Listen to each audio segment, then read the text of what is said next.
Now, there's a load of players out of contract this summer, I think more than ever. So there's loads of bargains to be had in the market. We thought we'd come up with our out of contract 11, those players that your club should be signing this summer. Let's start with the goalkeeper. Go on, James. Yeah, but I like this one. Sam Johnston, someone who should have got picked up, I think, and in particular by Southampton, who needed a goalkeeper for me in January, but they didn't do it. He needs to make a move to a team that's going to stay in the Premier League as quickly as possible, because sooner or later, he's going to not even be in the top 3 of the England goalkeepers. And at the moment, that's even a push. That said, he is a quality goalkeeper and would be brilliant for a team like Southampton. Let's move into defence. Kick us off then with your right back, Hugh. It's got to be Cesar Azpilicueta at Chelsea. He's been an absolutely brilliant servant for the club. Look, he used to be one of the best one-on-one defenders in the league. He doesn't quite have the same change of direction, doesn't have the same speed as he used to, but he's still got it upstairs. The body still has something left to give as well. He could be a really shrewd acquisition. I actually think he'll probably go back to Spain, maybe a high contract as well, but I think he probably deserves it. He's still got a few years left in him. Rudiger. I don't think he will be out of contract by the time that we get to the summer. The reason I say that, and you'll see that from this team, is that Christensen, I think you can let him go. Aspi, I think you can let him go. Rudiger, I don't think they can let him go. So I think they're going to give him a nice chunk of change, and I don't think he'll be out of contract by the end of it. So with him out the way, I'm going to go with Tarkowski, who I'm surprised as well hasn't left up until now. He linked with Newcastle, Leicester City, and West Ham in the past, so many different teams. His time is coming. He's going to look for that big move. And I think he's a great addition to this team, because I don't think Rudiger will be in there. Sorry, you think Chelsea are going to buy James Tarkowski? That can't be right. No, I think Rudiger will be a Chelsea player at the start of next season.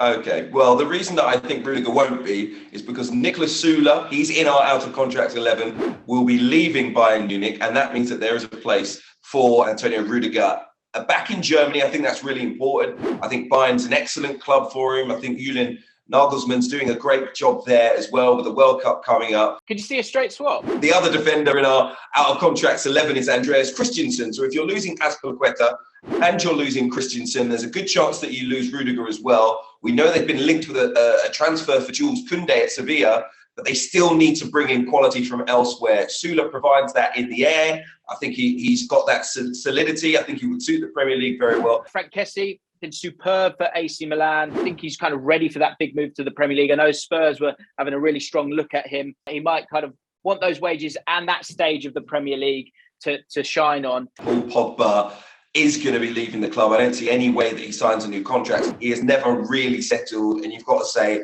for a world record transfer fee, it hasn't really worked out. I'd love to see him in one of the world's best sides. Would it be a Real Madrid? Luka Modric, that's another position in our out of contract 11. I think he could be leaving the club as well. Is Pogba the ideal replacement for him in terms of that midfield quality? He's in our 11. Whose 11 he'll be in next season, I don't know.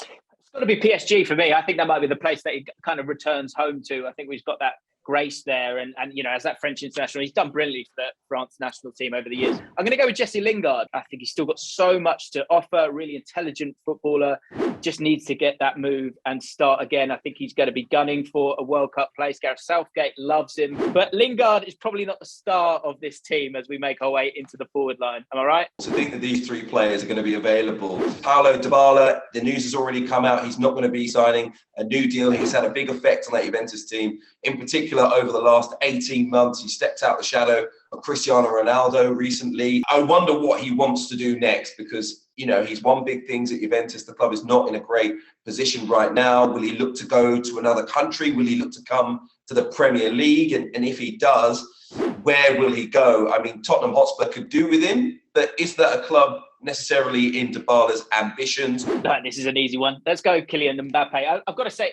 as much as he will be out of contract, I almost feel like he's under contract already. From some of the reports that I've read and things that I've heard, he is a Real Madrid player. That deal is done. He is signing for that team. And so we can put him in on a technicality, and we love him as a footballer, so we're going to chuck him in there. I mean, what a player to be out of contract. And it really is going to be a summer for forwards moving around, because there are so many players. Haaland, of course, not on this list because he still will be under contract, but will be going into that final year.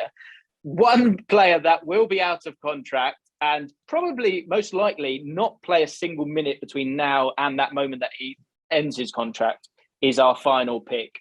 And what a pick he is. Like, how good is this guy? And where on earth does he go next? Ousmane Dembele at Barcelona. I know there's been a big falling out. The club say he's not going to represent them again before the end of the season. I think that's all talk. I think he will play again for Barcelona because I think they do need him out there on the pitch to achieve some of their targets this season.